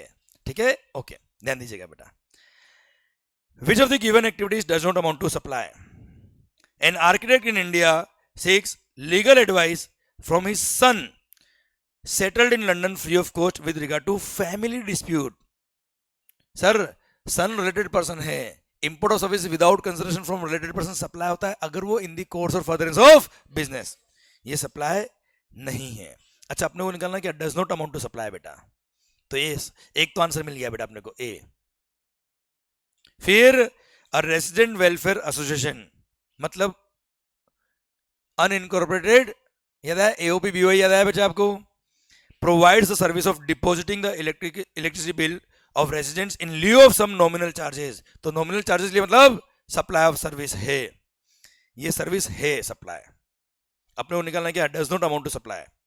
A dealer of AC permanently transfers an AC from his stock in trade for personal use at his residence। तो सर उसने अगर AC परचेज किया है, परचेज पे जीएसटी पे क्या होगा 100%, उसका क्रेडिट भी लिया होगा, ट्रेडर है बेटा वो तो, और अपने पर्सनल यूज के लिए परमानेंट ट्रांसफर कर दिया, सप्लाई के स्कोप में आएगा। अपने को निकालना है कि सप्लाई के स्कोप में नहीं आएगा। An electronic commerce operator in India seeks legal advice for his business from his head office in US free of cost। बेटा अदर एस्टेब्लिशमेंट्स अगर आपने बिजनेस के लिए सर्विसेज इंपोर्ट करी है ऑल्दो विदाउट कंसिडरेशन, सप्लाई के स्कोप में आता है। So A is the correct answer. Okay बच्चों, चलिए, this is very good question again. Messrs Jolly Electronics private limited is an authorised dealer of messrs GG micro limited located and registered in Lucknow Uttar Pradesh. It has sold following items to mister Allah Rakha a consumer. बेटा वाह, following goods बेचे बेटा इसने। अच्छा, क्या क्या बेचा बेटा इसने? याद है गड़ा इलेक्ट्रॉनिक्स का एग्जांपल? अरे गड़ा इलेक्ट्रॉनिक्स याद है कि मैंने एग्जांपल दिया था, वही है ये बेटा। रेफ्रिजरेटर टैक्सेबल 18%, 40,000 का बेटा। स्टेबलाइजर इतने का, एलईडी टीवी इतने का। अब वो 42 इंच है, 22 इंच अपने को मतलब है क्या बेटा? तो आप ऐसा नहीं पढ़ने लग जाओ पूरा ही 42 इंच कितना बड़ा होगा, एग्जाम में इतना टाइम नहीं होता बेटा अपने पास। स्प्लिट एसी है, स्टेबलाइजर है, ओके सर, मतलब कुल मिला के सारे अलग अलग आइटम से बेटा ये। टोटल वैल्यू 1,15,000 बच्चों, ओके। अच्छा टोटल वैल्यू 1,15,000 ये सबका मिला के बेटा है ना, केवल सम टोटल दे रखा है बेटा। Messrs Jolly Electronic private limited has given a single invoice indicating price of each item separately to Allah Rakha. भाई एक ही बिल इशू किया है, उसमें सबके प्राइस अलग लिखे, तो क्या मिक्स सप्लाई होता है क्या? मिक्स सप्लाई होता है क्या? नहीं। Mister Allah Rakha has given a single cheque of ₹1,00,000। कल मैंने सेम एग्जांपल दिया था बेटा कि उसने तो बिल लिखा है 1,15,000 का, पर आपने पेमेंट 1,00,000 रुपए का किया है साहब, क्या ये मिक्स सप्लाई में आ जाएगा? मैं तो कह रहा हूं आपने पेमेंट नहीं भी किया होता उसे कोई फर्क नहीं पड़ता, सिंस सिंगल प्राइस नहीं है। और ये सारी supplies ordinary course of business में साथ में सप्लाई नहीं होती है, ये कंपोजिट नहीं है, कंपोजिट नहीं है। सेकंड थिंग मिक्स है नहीं, क्योंकि सिंगल प्राइस चार्ज नहीं किया, इसलिए आगे बढ़ो बेटा। For all the item as a composite discounted price उसने 1,00,000 पे किया। State the type of supply and the tax rate applicable on the same. ये ना तो कंपोजिट है ना मिक्स है, सारे individual supply, respective value, respective tax, बात खत्म बेटा। क्लियर? डन। ये मेरे ख्याल से D is the correct answer बच्चों। क्लियर? डन। आइए बच्चों, 13th आप खुद कर लेना, इजी है सर। 14 भी हो जाएगा आपका। यहां देखिए आप 15 भी जो हमने ऊपर पढ़े ना, सन से सर्विसेज लिए, ब्रदर से सर्विसेज लिए, वही लिखा है बेटा। ये रिलेटेड पर्सन का डेफिनेशन है 16 में सर। आइए 17 देखते बेटा हम लोग। प्यारेलाल सिंह, बड़े प्यारे है बेटा ये, पढ़े क्या? Pyarelal Singh registered under GST in Lucknow Uttar Pradesh is appointed as Dell Credit Agent by Sunnycart Company Private Limited. He sells eye opticals to his customers located within the same state. ठीक है साहब, ध्यान से पढ़ना, it's a very good question. Sunnycart Private Company Private Limited is also registered under GST in the state of UP बेटा। Sunnycart कौन है? Principal है। कौन है बेटा? प्रिंसिपल। और प्यारेलाल कौन है? Agent. During the current financial year Sunnycart Company Private Limited supplied taxable goods worth ₹10 crore whose open market value is 10.05 crore, जिसका fair market value, open market value 10.05 crore था बेटा। इसने 10 लाख रुपए की गुड्स जिसकी open market value, sorry 10 crore रुपए की goods जिसकी ओपन मार्केट वैल्यू 10.5 करोड़ थी, from its Allahabad unit to Pyarelal Singh बेटा। अरे प्रिंसिपल ने कुल मिला के एजेंट को माल सप्लाई किया है। Pyarelal Singh has further sold these goods for ₹10.10 crore by raising invoice using his own GSTIN बेटा। मतलब एजेंट ने खुद के नाम का बिल इश्यू किया है कस्टमर को, तो एजेंट ने कस्टमर सप्लाई किया, वो तो सप्लाई है ही है। प्रिंसिपल टू एजेंट जो गुड्स आए वो भी सप्लाई के स्कोप में आएगा। Pyarelal Singh has received a commission of ₹75 lakh from Sunnycart Private Limited during the year. Sir customer को माल बेचा 10 लाख, 10 करोड़ 10 लाख में बेटा, हाँ है ना भाई? क्लियर? 10 लाख, सॉरी 10 करोड़ 10 लाख में इसने गुड्स बेचा है किसको? कस्टमर को। एंड सर इसको Sunnycart से पूरे साल में 75 लाख का कमीशन भी आया है बेटा during the year, and has guaranteed the payment of the value of such goods from the customers to Sunnycart company private limited बेटा। हाँ है ना भाई? कस्टमर को पेमेंट का गारंटी दिया बेटा इसने। अब कस्टमर के पेमेंट का गारंटी दिया Sunnycart को बेटा इसने। Pyarelal Singh has also provided financial assistance in the form of larger credit period to his customers on which he has also earned interest of ₹15 lakh। भाई अपने कस्टमर से अगर आप इंटरेस्ट अर्न करते हो तो वो भी वैल्यू का पार्ट बनता है। याद आया बेटा आपको? आपने किसी को लोन दिया, एडवांसेस दिया, इंटरेस्ट अर्न किया तो वैल्यू, तो वो एग्जेम्प्ट है बेटा इंटरेस्ट। पर अगर आपने कस्टमर से अगर आपने इंटरेस्ट लिया तो वैल्यू का पार्ट बनता है, क्योंकि यहाँ पे प्यारेलाल सिंह खुद के नाम का बिल इशू कर रहा है कस्टमर को, तो ये 15 लाख भी वैल्यू सप्लाई का पार्ट बनेगा बेटा। हाँ है ना भाई? Clear? Calculate the value of supply. एक मिनट दे ध्यान, अभी दे ध्यान। वैल्यू ऑफ सप्लाई मैं बात कर रहा हूं प्यारेलाल की, किसकी बात कर रहा हूं मैं आपसे बेटा? तो पहली बात तो ये, प्यारेलाल ने 10 करोड़ 10 लाख का बिल लिखा था कस्टमर को बेटा, हूं तो करो कम से कम। क्लियर, खुद के नाम का बिल इश्यू किया है तो ये तो उसका आउटवर्ड सप्लाई हो ही गया बेटा, प्लस 75 लाख का उसको कमीशन रिसीव हुआ है बेटा, प्लस 15 लाख का उसको इंटरेस्ट अन हुआ है बेटा।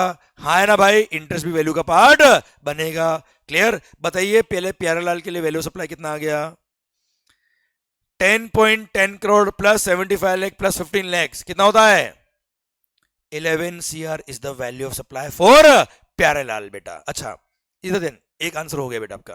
अब एक और इसने पूछा है क्या, इधर इधर इधर मेरी तरफ, जो आपको मैंने पढ़ाया नहीं। Actually this question should be in the valuation chapter बेटा, ये वैल्यूएशन चैप्टर का क्वेश्चन होना चाहिए, पर ठीक है याद रखा है। सनी कार्ड कौन है? प्रिंसिपल। इसने पूछा कि वैल्यू सप्लाई फॉर प्रिंसिपल कितना होगा बेटा। देखिए ध्यान से, वो मैंने आपको अब तक पढ़ाया नहीं, ऑब्वियसली वैल्यूएशन के अंदर आएगा, रूल नंबर 29 में तब बात करूंगा, पर यहां बोल देता मैं आपको बेटा। Compute the value supply of Sunny card private limited and Pyarelal Singh for the current financial year, assuming that both of them wish to adopt minimum value of supply to the extent possible बेटा। तो पहली बात तो ये, प्यारेलाल का आपने पढ़ रखा था, प्यारेलाल का आंसर क्या है? 11 करोड़ बेटा। सनी कार्ड के लिए क्या होगा मैं तुम्हें अभी बता देता हूं बेटा। सर वैल्यूएशन के अंदर रूल नंबर 29 हम पढ़ेंगे, वहां तुम्हें बताऊंगा मैं कि जिस प्राइस पे कस्टमर को एजेंट ने माल बेचा है उसका 90%, कितना बेटा? 90% is the value of supply by principal to agent. तो प्रिंसिपल टू एजेंट जब गुड्स गया उसको सप्लाई माना गया। हाँ है ना भाई, ऑल दो इट इज विदाउट कंसिडरेशन, पर सिंस एजेंट खुद के नाम का बिल इश्यू कर रहा है इसलिए प्रिंसिपल टू एजेंट सप्लाई मानेंगे, और उसका वैल्यू क्या होगा? इसका 90% निकालिए। 10.10 का 90% कितना होता है? 9.09। अब सुनो, ये चॉइस होती है कि या तो आप ओपन मार्केट वैल्यू लो, क्या लो बेटा? जो 10.05 करोड़ थी बेटा, याद आया बेटा? या तो वो लो, या 90% जो कस्टमर को बेचा है एजेंट ने उसका 90% ले लो, विच एवर इज लोअर, आपकी चॉइस है बेचा। तो ऑब्वियसली हम तो मिनिमम वैल्यू लेना चाहेंगे ना यार, क्वेश्चन लिखा है बेटा। तो ऐसे केस में हमारे लिए ऑप्शन क्या है, या तो 10.05 लाख 10.05 करोड़ या 9.09 करोड़, कौन सा लेंगे बेटा हम? ऑब्वियसली 9.09 करोड़। सो सनी कार्ड प्राइवेट लिमिटेड के लिए 9.09 करोड़ एंड प्यारेलाल सिंह के लिए 11 crore shall be the value supply. A हमारे लिए करेक्ट आंसर है, बोले यस सर।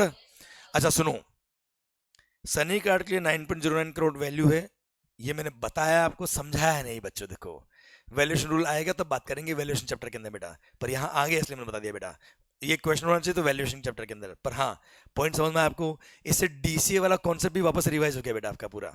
आइए बच्चों, लास्ट क्वेश्चन, हैप्पी सिंह। अरे वो याद है टेनेंसी प्रीमियम, वही क्वेश्चन जो भी हमने थ्योरी फॉर्म में पढ़ा वही एमसीक्यू फॉर्म में यहां दे रखा है, पढ़ लो, खत्म करते हैं बेटा last. Happy Singh is a lawful owner of the residential house situated in Chandigarh. The property has 4 floors constructed on it. Out of the 4 floors in his house, first and second floor are self-occupied. बात ये खत्म हो गई बच्चा। The third and fourth floor have been let out for residential purposes. ठीक है सर। Ratanjot Singh who is a tenant on the third floor पे रतनजोत सिंह साहब रहते हैं। Has surrendered his tenancy rights to Parminder Singh for a tenancy premium of rupees 5 lakh on 1 June। बताओ मुझे, outgoing tenant ने इनकमिंग टेनेंट से 5 लाख रुपए लिया है, सप्लाई ऑफ सर्विस है कि नहीं बेटा? Okay, Parminder Singh has paid the applicable stamp duty and registration charges on the transfer of tenancy right, उससे मेरे को कोई मतलब नहीं है। Moreover, Parminder Singh will pay a monthly rent of rupees 50,000 to happy Singh from June। अब हैप्पी सिंह जो ओनर ऑफ द प्रॉपर्टी है उसको जो नया इनकमिंग टेनेंट है वो 50,000 रुपए रेंट पे करेगा, हाँ है ना? तो इस रेंट पे जीएसटी क्या होता है? एग्जेम्प्ट होता है। Residential dwelling rented out to unregistered person पे जीएसटी एग्जेम्प्ट होता है। अच्छा क्वेश्चन कुछ नहीं बोले थे, मान के चलना कि अनरजिस्टर्ड बेटा ये, ठीक है बच्चा? यस। तो सर हैप्पी सिंह ने जो 50,000 रुपए रेंट लिया है उस पर तो जीएसटी क्या हो जाएगा? एग्जेम्प्ट। पर हमारे दोस्त रतनजोत सिंह आरटीएस ने जो सर्विसेज दी है 5 लाख रुपए, वो चार्जेबल टू जीएसटी बेटा। Determine the value of taxable supply in the given case in the month of June, assuming that the amount given above are exclusive of GST wherever applicable। GST included नहीं है तो value supply happy Singh के लिए होगा 0। क्यों? GST क्या है? Exempt. तो टैक्सेबल सप्लाई, टैक्सेबल वैल्यू क्या है? नील हैप्पी सिंह के लिए, और रतनजोत सिंह के लिए कितना है? 5 लाख। देखिए कहां दे रखा आंसर, ये वाला B is the correct answer. इसी के साथ बन गए आप क्या? करोड़पति। भारत माता की जय। क्लियर? इसी के साथ ये टॉपिक, ये चैप्टर सर खत्म होता है अब। क्लियर? अच्छा देखिए सर, ये जो चैप्टर हमने जो पढ़ा पूरा, ये जो इसके क्वेश्चंस हमने किए, आई होप आपको समझ में आया बेटा। सेकंड थिंग, ये जो चैप्टर आपने क्वेश्चन किए, ये इसमें कोई आपने देखा कोई नया पॉइंट नहीं आया यार। जो आपने पढ़ा वही क्वेश्चन फॉर्म में यहां दे रखे थे। पर हाँ, ये क्वेश्चन करने से फायदा क्या है? आपका माइंड मेकअप बन जाता है कि जो हमने पढ़ा वो हमको आता है, एक तो। सेकंड थिंग, किस तरह से क्वेश्चन ड्राफ्ट होते हैं वो भी आपको समझ में आ गया बेटा। एंड थर्ड थिंग, किस तरह से आपको आंसर लिखना है एंड किस तरह से प्रैक्टिकली सोचना है वो आपको समझ में आ गया। एंड एक चीज आपको 100% समझ में आ गई होगी, अप्रोच ऑफ पढ़ाई। अप्रोच ऑफ पढ़ाई should not be A theory, approach of पढ़ाई शुड बी हाईली प्रैक्टिकल। हाँ है ना भाई? जो हम प्रैक्टिकली पढ़ाई करते हैं, जो एग्जाम्पल से पढ़ाई करते हैं, आपने देखा होगा वही एग्जाम में क्वेश्चन बन के आते हैं बेटा। क्लियर? डन। अच्छा एक बात मेरे को आपसे और शेयर करना है बेटा। कल जो मैंने आपको एक री इंश्योरेंस बिजनेस के बारे में बताया था बेटा, याद है आपको? वो शेड्यूल 3 पैरा नंबर 10 याद है बेटा आपको? पैरा नंबर 9 में को इंश्योरेंस था, पैरा नंबर 10 में री इंश्योरेंस था, जिसमें वो सीडिंग कमीशन याद है बेटा आपको? या री इंश्योरेंस कमीशन पे जीएसटी नहीं लगता। उसका थोड़ा ट्रांजेक्शन में और अच्छे से आपको समझाता बेटा। सर री इंश्योरेंस में क्या होता है बेटा? जो कल पढ़ा है वो परफेक्ट था, थोड़ा एग्जांपल को और एनहांस करता हूं, प्रैक्टिकल लाइफ से आपको कनेक्ट हो जाएगा बेटा। सपोज तनिष्क ज्वेलर जो इंश्योर था बेटा, तनिष्क ज्वेलर ने अपना स्टॉक का 100 करोड़ के स्टॉक का इंश्योरेंस कराया किससे? एचडीएफसी एर्गो से बेटा। और उसके लिए प्रीमियम दिया 5 करोड़। कितना दिया बेटा? अब 5 करोड़ इज द प्रीमियम जो मेन इंश्योरेंस कंपनी थी एचडीएफसी एर्गो, उसने 5 करोड़ रुपए प्रीमियम पे किया, उस पर जीएसटी भी पे किया होगा। है ना भाई? पर सिंस स्टॉक था कितने का बेटा? 100 करोड़ का। इसको लगा क्या कल को अगर कुछ हो गया तो अपना क्या होगा? तो ये क्या करते हैं, अपने पार्ट ऑफ द रिस्क को शेयर करने के लिए आगे री इंश्योरेंस करा लेते। किससे? बजाज अलायंस से फॉर एग्जाम्पल बेटा। पूरा का पूरा पास ऑन नहीं किया, 5 करोड़ का उसने स्टॉक का, सॉरी 100 करोड़ का स्टॉक का उसने इंश्योरेंस किया। कितने में? 5 करोड़ में बेटा। उसने क्या किया, आगे बोल दिया कि आप री इंश्योरेंस कर लो 20 करोड़ का। कितने का बेटा? तो 20 करोड़ का स्टॉक का उसने री इंश्योरेंस करा लिया। किससे? बजाज अलायंस से। कि अगर ये स्टॉक में कुछ हो गया तो 20 करोड़ रुपए तुम दे देना साहब, ताकि मेरा रिस्क थोड़ा सा सिक्योर हो जाए। अब बजाज अलायंस ने बोला मैं इसके लिए 1 CR लूंगा। उसने बोला ठीक है, मार्केट वैल्यू के हिसाब से 1 CR is the premium, agreed. पर बिजनेस तो मैं लेके आया हूं ना यार। एचडीएफसी एर्गो ने क्या बोला?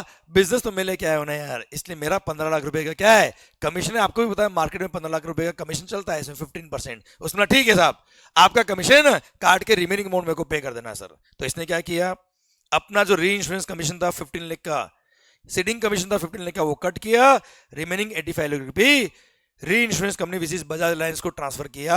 अब इसमें बजाज अलायंस ने जो gross amount of premium which is ₹1 CR, जो इसका खुद का रेवेन्यू था, उससे पूरे पे अगर जीएसटी पे कर दिया तो जो सीडिंग कमीशन था किसका? एचडीएफसी एर्गो का ₹15 लाख का, उस 15 लाख पे जीएसटी पे करने की जरूरत नहीं है। It is covered under schedule number 3। Clear? पक्का? डन। कल जो मैंने बोला था वो, उसमें मैंने एड ऑन क्या किया है कि एक्चुअल प्रीमियम था कितना? 5 करोड़ का। उसमें से कुछ पार्ट ऑफ द बिजनेस ने क्या कर दिया, आगे आउटसोर्स कर दिया, अपना रिस्क थोड़ा सा शेयर कर दिया बजाज अलायंस से बेटा। क्लियर? थोड़ा एग्जाम्पल को मैंने और इंप्रोवाइज कर दिया बच्चों। क्लियर? डन। इसी के साथ सर ये पूरा चैप्टर सप्लाई का खत्म होता है अब, along with the question. Sir please. 1 crore रुपए इंक्लूडेड है, 5 करोड़ जो है वो तो टोटल प्रीमियम हो गया बेटा। उसमें से उसने क्या किया, 1 करोड़ का काम आगे आउटसोर्स कर दिया। तो एक तरह से एचडीएफसी एर्गो क्या करेगा, 1 करोड़ पे जो जीएसटी लग के आएगा उसका आईटीसी ले लेगा बेटा। समझे मेरी बात? 5 करोड़ उसका आउटवर्ड सप्लाई हो गया, 1 करोड़ का इनवर्ड सप्लाई हो गया एचडीएफसी एर्गो के लिए सर। ओके मालिक? 1 करोड़ पे बजाज अलायंस ने जीएसटी पे किया, उसके लिए 15 लाख रुपए जो सीडिंग कमीशन था उस पे एचडीएफसी एर्गो को जीएसटी पे करने की जरूरत नहीं है। 1 करोड़ का जो बिल होगा ना बेटा, उस पे जीएसटी बजाज अलायंस पे करके बिल लिखेगा किसको? एचडीएफसी अर्गो को बेटा, और एचडीएफसी अर्गो उस जीएसटी का क्रेडिट इनपुट टैक्स क्रेडिट अगर मिलता है तो ले लेगी बेटा। Okay, this is how business runs. समझा मेरी बात? वापस बोलू, 5 करोड़ का सेल हुआ, उसके लिए 1 करोड़ का परचेज किया, ये समझ ले। 5 करोड़ की सेल पे जीएसटी पे किया, 1 करोड़ पे जीएसटी पे जो किया उसका क्रेडिट मिल जाएगा। 15 लाख पे जीएसटी पे करने की जरूरत नहीं है अगर 1 करोड़ पे ऑलरेडी जीएसटी पे कर दिया तो बेटा। ठीक है, this is what the conclusion is. I hope you got the entire point. हाँ है ना भाई? डन। इसी के साथ chapter number 1 supply and levy खत्म होता है अब, along with all the questions of the questioner. I hope ये क्वेश्चनर करने के बाद आपका कॉन्फिडेंस और बढ़ गया होगा, एंड जो हमने पूरा चैप्टर पढ़ा वो शायद रिवाइज भी हुआ होगा बेटा आपका। ओके, चलिए सरकार, मिलते हैं ब्रेक के बाद। थैंक यू सो मच, माहौल जबरदस्त शानदार। आई होप टॉपिक समझ में आ रहा है आपको बेटा। Done, thank you.